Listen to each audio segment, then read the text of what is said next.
Okay, so our last video is about understanding the float, contain, and delivery. And so this one's going to cover a little bit of review with the containment and the delivery. So we talked about in the float that anytime the transition ends, whether it's just this far or here, that's where you're going to float with the right wrist, the legs, slow down the club and body, and you move forward. It could be any swing. This length, this length, this length. So you probably get that part by now. Now, with that being said, how can we take the energy that we accumulated and use it against the golf ball the right way, the best, most efficient way for us? Some of that's going to be individually based, but what I'm going to do is just kind of give you a guide and references and some feels that the great players would do, but you're going to have your own way that's the best way to deliver it for you, that you'll learn. It may take you a while to learn the most efficient way that you create maximum energy into the ball, and also the safest way to do it with your body as well, your spine as well, basically, or your knees as well. So with that being said, so let's just say I'm in hitting a little 15-yard shot here. I swing it back. I float. I made my back wrist. I've sunk down slightly. I'm all good here. I don't really want to cloud a wrist cock. And then from here, what I want to feel like is when I finish my right wrist, the bending, that gives and it's just, again, not much, just a little bit. So when I'm here and I made that, this club head slightly gets behind the hands just like this right here, and then I want to take that energy that I can feel here with the shaft and body and then apply that through the shot. I do not want to try to get my handle hard left, or I don't want to try to go up and tilt back right. I want to keep that energy like I'm on the table that I showed earlier on the first videos with the timing contact point. So I get that energy, and then I want to keep that on the table. Now as I'm keeping that shaft along the table, I want to feel like I'm using my mass and momentum to go forward. So if I don't move my mass, I can get my club to my lead armpit, but you can see my hip is not there. If I twist my hip like this, you can see my club's here, and that's a heck of a lot better than doing this or like that. But what happens is it's not the most efficient for the body for containment and delivery, and it'll still be very inconsistent for most amateurs. So when I get here and I've floated and I've collected all this energy between the club and body, then I want to be able to use my ankles.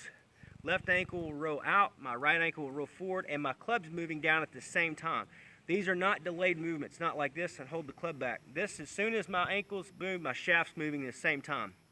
And what will happen is that'll allow you to hit the timing contact point more consistently and then stabilize the face through the strike, so you're not getting these breaks. As you're hitting, you're not looking like this or like this. And in these small swings like this, as you'll see, which is how you should build your swing, what will happen is you'll be able to use that energy that you've gathered here, and you can feel everything because the swing is slow. Okay?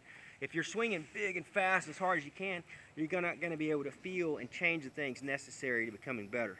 So with that being said, the delivery and containment are the same. They're not the same thing. You're containing the energy of the shaft and the body, but you're delivering the mass of your body and the sweet spot, the sole of the club, through the timing contact point in there. But they do, when you come out of transition out of the float, they really happen at the same time because it's a flash. It's not you're trying to whip it, but they are moving. You're trying to do the same thing with both of those. Make sure you contain it, that you don't dump the shaft out, you don't spin the body forward, you don't slam the club head down, that you move the body as one unit against that golf ball. Okay? Now I'm going to give you a drill that I like to do, which is called it's a mantra that I use, and it's called float, contain, delivery. So you'll see I have the ball here. I'm not going to be hitting it, but it'll look like this. So if I'm here, I'll set up. I don't want a narrow stance when I'm doing all these progressions. I want a wide stance, like not a wide stance, but we're shoulder in between the blades here. Normal stance. Don't get yourself too wide, too narrow. Just give yourself some space. But a real stance. Don't do chipping where you're like this. It makes it too weak. But I'm going to show you the mantra that I use. So it's float, contain, deliver. And so it's like this. So it's float, contain, deliver. This is what most people do. Float, contain, deliver. Or they would be float, contain, deliver. And it's not in time. How it allows you to do is work on the components. Float, sink, all the components we talked about, the technical aspects. So we're going to float and get all those right, patience, and everything stops. Contain, will be the first step, and then deliver. Deliver will be at the point of the contact. There is no float, contain, deliver, punch. It's going to be float, contain, deliver. The fastest part of the swing will be the backswing. So I want this to be sharp, float, contain, deliver, and softness through here. Float, contain, deliver. That's a longer swing, as you notice. This is going to even be longer. Float, contain, deliver. Notice the length of time I'm into the transition. Float, contain, deliver. Okay? So it'd be even longer. Float, contain, deliver. What this is allowing me to do is it's talking me through the tempo I want to work from and what I'm trying to do, because I don't want to go float, contain, deliver and be back here, or float, contain, deliver here. So again, we'll do this short: float, contain, deliver, float, contain, deliver, float, contain, deliver, float, contain, deliver. Do not start this club head back down to the ball to contain and deliver until you have found the energy and the connection against the ground. Okay? To where you found, not like this, when you've turned and you found that torque and that corking up with good stability of the head and all that, and then contain, deliver. So if you can't find it, just keep playing around until you find maximum torque, both body and club, and then contain and deliver will be very easy in general. But if you don't have anything, if you're here and you're training, if you're going float, contain, deliver, you won't have it. You can't pull something you don't have the torque with. So if I don't create any torque, I could go float, contain, deliver, and that's not going to work. I have to turn, find that pressure, lower myself, gradually sinking as I'm turning my backside. Then I can feel the right wrist bending at the end, and then all of a sudden I feel all that energy, and I can contain and deliver. So it's float, contain, deliver. When I come down, I could come down and snap it and go crazy like that, but that's not teaching me anything. So I can't remember the last time I ever gave a golf lesson where I was trying to get somebody to create more speed. My job is to teach people control. Control is slow, right?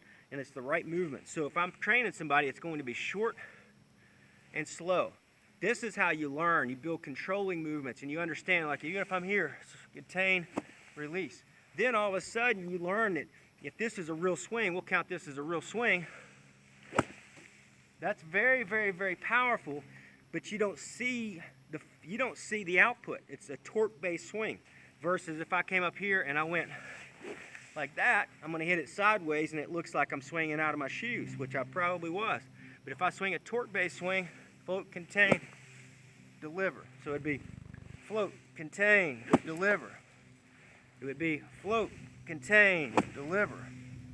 You can see the softness, but the heaviness of hit, and that ball is going to go plenty far. So that's the difference when you hear me talk in the webinars about a torque-based swing versus a speed-based swing.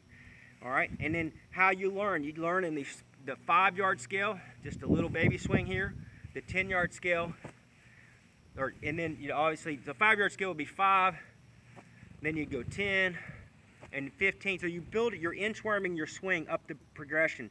The 5, 10, 15, all the way to 50. The 10-yard swing would start at here, and you would still go float, contain, deliver. Float, contain, deliver. You get 15, 20, then you go to 10, 20, 30, 40, 50, up to 100. When you get those 2 scales mastered, you will be playing the best golf of your life, whether you're a tour player or whether you're a raw beginner. I can assure you that.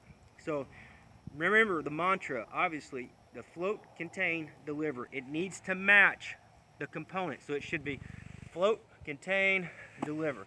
There's a slight pause, float, dead spot here, contain, and deliver. Never accelerating out of that. You're going to have plenty of torque where you could jump at it like crazy because you have all this torque if you're listening to yourself and learning.